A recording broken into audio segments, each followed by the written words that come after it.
Labas, sveiki visiems įsijungusim šitą vlogą. Mes važiuojam į Lenkiją. Tiesiog atsikėlėm anksti ryte, sugalvojom važiuoti.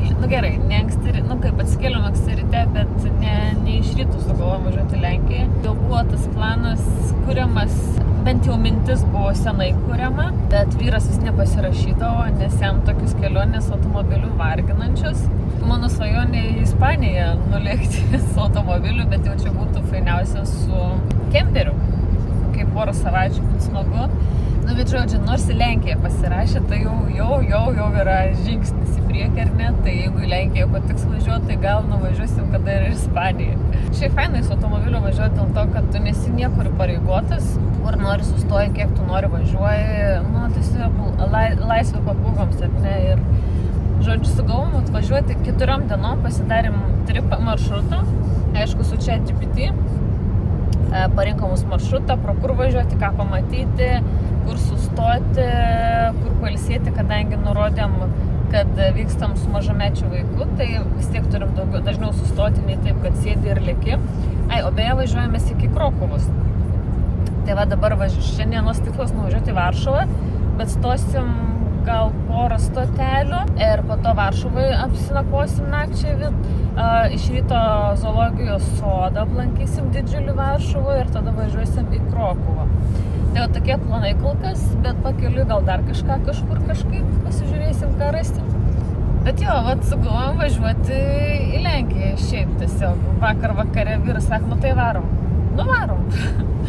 Tai žodžiu, šįryt viską susikrovėm. Aišku, daug daiktų nesidėjom čia kelioms dienom, bet vis tiek reikia susiruošti, susipakuoti svarbiausius daiktus.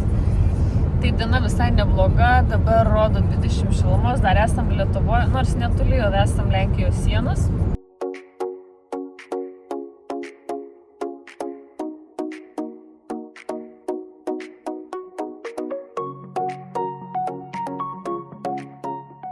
Tai pirmas mūsų aplankytas objektas, tiesiog pakeliui važiuojant link pagrindinio objekto, tai buvo Stančikų apžvalgos bokštas. Ši medžio ir plieno konstrukcija pastatyta 2020 metais, yra maždaug 20 metrų aukščio. Į 15 metrų aukštį esančią apžvalgos aikštelę veda patogūs laiptai, o nuo pačio bokšto viršaus atsiveria įspūdingi gamtos vaizdai. Ir pagrindinis objektas, kurį norėjau labai aplankyti ir pamatyti, pajausti visą jo didybę, tai yra Stančikų tiltai, aukščiausi tiltai Lenkijoje, tai 2 išardyto geležinkelio tiltai. Tiltai atrodo tikrai įspūdingai, abiejų ilgis yra 180 metrų, o aukštis 31,5. Stančikų tiltai pastatyti tiesiant geležinkelio linijos rytų Prūsijoje atkarpą, Geldapė Žydkėmis. Šiaurinis tiltas pastatytas per 2 metus, baigtas 1914 metais. Darbai nutrūko prasidėjus Pirmajam pasauliniui karui. Pietinis tiltas pastatytas per metus, baigtas 1924 metais. Tiltus projektavo vokiečių inžinieriai, manoma, kad jie pastatyti betoną klojant be armatūros. Aišku, kaip neužsukus Lenkijoje būnant, tai pagrindiniai jų prekybos centrą, tai Biedronka. Šiek tiek apsipirkti maisto, kainos, žinokit, tikrai yra pigesnės nei Lietuvoje, palyginus su tam tikrais produktais arba panašiais. Tai šiek tiek apsipirkom ir užsukom į Augustavą, tai toks miestelis. Tiesiog pasidarėm pikniką parke, truputį pasivaikščiojom, o pats Augustavas įdomus tom, kad čia yra daug kanalų, garsėja kanalais, tai tiesiog truputį pasivaikščiojom ir toliau tęsim kelionę į link Varšuvos. Sustojom truputį prasivaikščioti, nes kažkaip pavalgėm pietus tame Augustave, realiai nelabai toli nuvažiavom, nežinau, kokį 100 kilometrų, ir tai pradėjo miegasim, tai kad, žodžiu, vyras sako, stojam biškį prisivaikščioti, nes realiai anksti kėlėmės 5 valandą ryte, tai važiuojant autostradai, tai žinot, taip vienodas kelias ir labai migda. Tai yra palūžęs miega, o mes dabar truputį dar pasivaikščiosim, prasijudinsim ir važiuojam tiesiai į Varšuvą. Iki Varšuvos dar kokias 2 valandas liko kažkur. Tai va.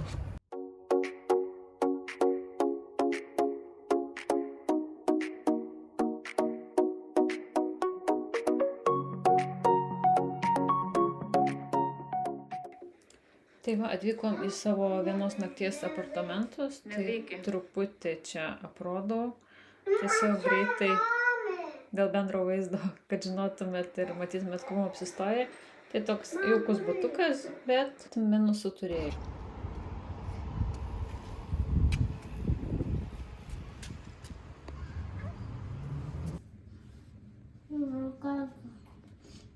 Labas rytas iš Varšuvos. Susiruošėm visus jau daiktus, susidėjom. Dar laukiu, kol vienas video užsikels. Tai tokie planai šiandien Varšuvoje. Nuvažiuoti į Kosmoso muziejų ir į Zoo parką. Dabar važiuosim į Kosmoso muziejų, nes dar ankstus rytas, kiek ankstus, 10:30 yra. Tai vis tiek galvoju, gal dar oras nėra toks iššilęs, tai važiuojam į tą Kosmoso muziejų. Bent jau įdomiai pasirodė. Ir po to važiuosim į Zoo parką ir po to, aišku, jau po pietų greičiausiai važiuosim į Krokuvą. Iki tos Krokuvos nėra labai toli, tai ant vakaro būsim ten.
Atvažiavom dabar prie Zoo parko, o šiaip tas čia kaip Kosmoso muziejus tas, kaip vyras sako, toks labai silpnas. Buvo tai tokių įdomesnių instaliacijų, tai aišku patiko, bet silpnai tai. Tai einam pažiūrėti, koks tas Zoo parkas, nes sako, tai yra didžiausias, geriausias ir taip toliau. Pasižiūrėsim.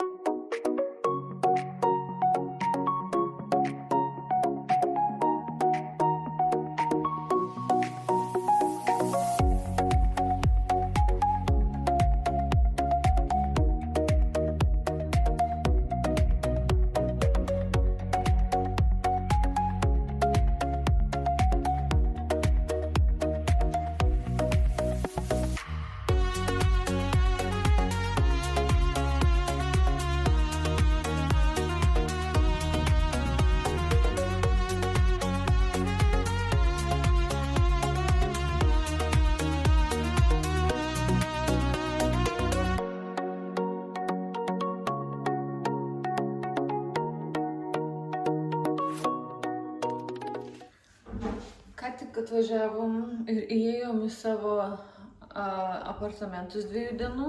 Tai užsibukinom per bookingą tokį butą, realiai netoli senamiesčio. Už 2 naktis mokėjom 139. Žinokit, šitas butas labai skiriasi nuo to, kur praeitą naktį miegojom.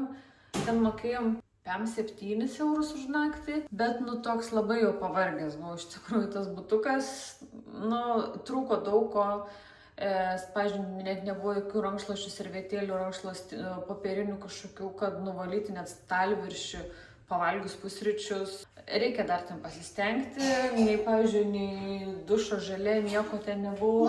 O čia įėjom tai iš karto, taip viskas jauku. Garažas žiauriai įdomiai pasirodė, aš gal parodysiu rytoj, jeigu važiuosim kur su automobiliu, tokio dar nesu mačiusi, žodžiu, tikrai pasijutau tokia kaimytė Beverlyje. Tai jo, šitas butas labai iš tikrųjų, ir jaukus, ir šviesus, ir... Ko, tėtis, ką ten daro? Tuoj palauk, Saulytė, ateisiu, gerai?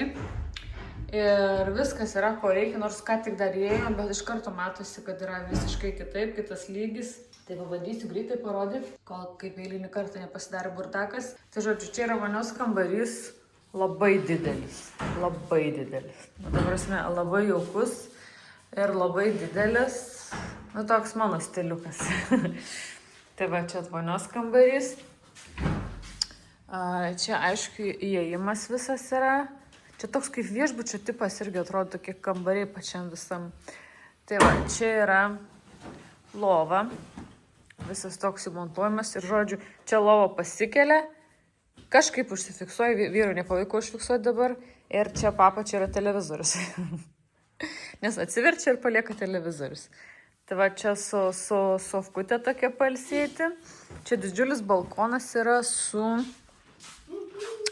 nežinau, ar matysis, va, staliukas ir, kaip aš sakau, gimda toks krėslas. Kažkur signalizacija kokia, nesuprantu kur. Čia yra šalia, va ten yra kažkaip centras, man atrodo, kur tas. Aha, kažkas zyzė. O ne, tuoj. Ten kažkur centras. Nu, žodžiu, rytoj viską pamatysim, aprodysiu, dabar čia tamsu nelabai kažkas matosi. Kas virtuvė? Pilnai modernizuota indaplovė, čia man atrodo netgi yra mikrobangė. Nu, viskas faina, jauku, arbatas netgi padėtų, va, popierinį rankšluostį be reikalo. Dabar dar grįžtant, atvažiuojant Krokuvą nusipirkau rankšluosčių, bet nereikia, čia buvo, nes ten nebuvo nieko. Yra kavos aparatas, čia šalituvas, man atrodo, o didelis šalituvas. Žodžiu, va, visa arbata, viskas, sakė, turi būti ir prieskoniai, va, indų kiek daug. Ten net šakučių nebuvo, kiek reikėjo. O, aliejaus gerai, nepirkau, nes neradau nusipirkti aliejaus kur. Čia, kas čia? O, skalbenkė. Vat visi ten, žodžiu, valymo reikmenys, viskas yra. Super. Įėjimas į vonę, o įėjimas į vonę atrodo taip. Iš pradžių, kaip atėjom, tai buvo uždarytos tos durys, sakau, kokia įdomi instaliacija, dekoracija. Vyras sako, čia vonios kambarys. Žodžiu, bet toks labai didžiulis tas vonios kambarys. Gerai, kad pasiėmėm 2 dienom, nes tikrai man čia bus jauku. Praeitam ten toks, nu nelabai kažkaip, nors iš nuotraukų atrodė fainas. Aišku, buvo gera lokacija, irgi toks visas naujas rajonas, ten nu, labai gražu buvo viskas. Bet pats būtas toks, sakau, buvo truputį pavargęs. Labai sunkios durys, kažkaip sunkiai užsidaro. Tai va, dar nepasakiau, alio, dar nepaminėjau apie tą ZU šiandien, tai nu irgi pasikartosiu, toks pavargęs tas ZU. Erdvė, visa ta teritorija, tai tikrai didžiulė, bet realiai ten koks 5% tik tai gyvūnų tame zooparke. Dauguma tų visų narvų tušti, jokio gyvūno, nors parodyta gal kažkas turėtų būti, bet nieko nėra, ten apžėlė krūmai šabakštynai didžiausi. Nu tai žinokit, labai toks kažkaip, ta prasme, ėjom, net nebėjom viso, galvom, nu nesąmonė vaikščioti tik tai po tuščius narvus ir ten nieko visiškai, ten nežinau, nu kažkaip.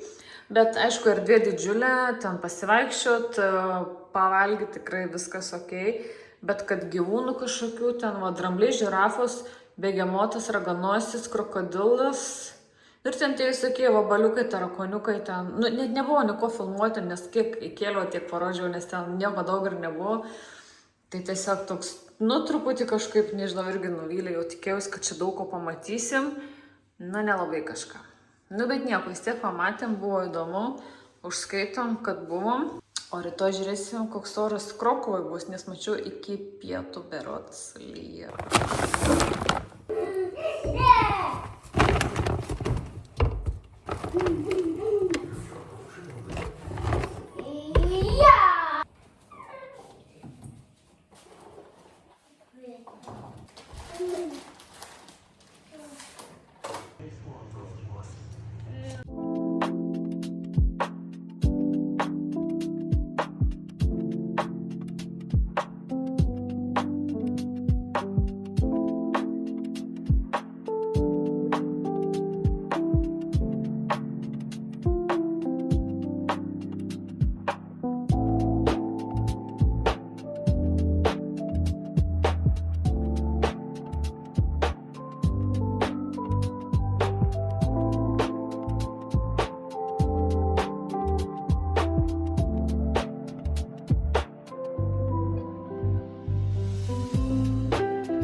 Hello iš Lietuvos. Grįžom vakar ir papuolėme tokią didžiulę audrą. Labiau lietaus tokią audrą, bet pasižiūrėjom per žinias, čia ne tik audra buvo, bet ir neblogas viesulas, tai tikrai ypač Kauno mieste daug ką ten nuniokojo taip stipriai, o mes pakliuvom į tokią liūtį labai stiprią. Sakar, grinai jau iš Krokuvos tiesiai jau į Vilnių varėm. Aišku, dar kaip būnant Lenkijoje neužsukti apsipirkti, ar ne? Apsipirkom Kauflande. Šiaip tas visas dienas apsipirkinėjom Biedronkoj toj vadinamai. Tai palyginus Kauflandas, man atrodo, palyginus su Biedronka, tai Biedronka vis tiek yra pigiau. Nu, bet ar taip Lenkijoje yra pigiau nei Lietuvoje. Tai va, apibendrinant tą visą mūsų kelionę, patiko tai, kad nepavargom visiškai. Ta prasme, nežinau kodėl, su automobiliu važiuojant tikrai nemažą atstumą. Gausi beveik 2000 km. Ir vyras buvo nustebęs, sako, iš vis nenuvargino tą kelionę automobiliu. Aišku, buvo tų sustojimų, nes ir tajus ir tualetą. Ir šiaip prasibalaškyti, pasivaikščioti, užkasti dar kažką. Į Vilnių grįžom, buvo 8 valandos laiko važiuoti. Tai kažkaip visiškai neprailgo, nesupratau kodėl. Gal kad Lenkijoje labai geri keliai, iš tikrųjų važiuoti autostradom, tai žiauriai geri keliai. Nesusipykom beveik per tą kelionę. Šiaip, aišku, galim daugiau visur visko aplankyti, nes tikrai yra kur ką nueiti, ką pamatyti, bet užteko. Tai buvo toks eksperimentinė ta mūsų vadinama kelionė pirma. Lenkija berods man yra, skaičiavau, jeigu teisingai skaičiavau, 14 aplankyta šalis. Va, baigia man ranka nukrustiu. Tai ką dar norėjau pasakyti? Sakiau, kad einu nagus tvarkytis. Tai galvoju, to pačiu užbaigsiu vlogą, apibendrinsiu visą tą kelionę. Užskaitau, patiko, dar važiuočiau, kad ir toliau, kad ir ilgiau. Bet žodžiu, faina buvo. Tikiuosi, pertikiau šiek tiek tos emocijos ir apie tą pačią šalį kažką. Tai ačiū, kad žiūrėjot ir susitinkam kitame video. Ate.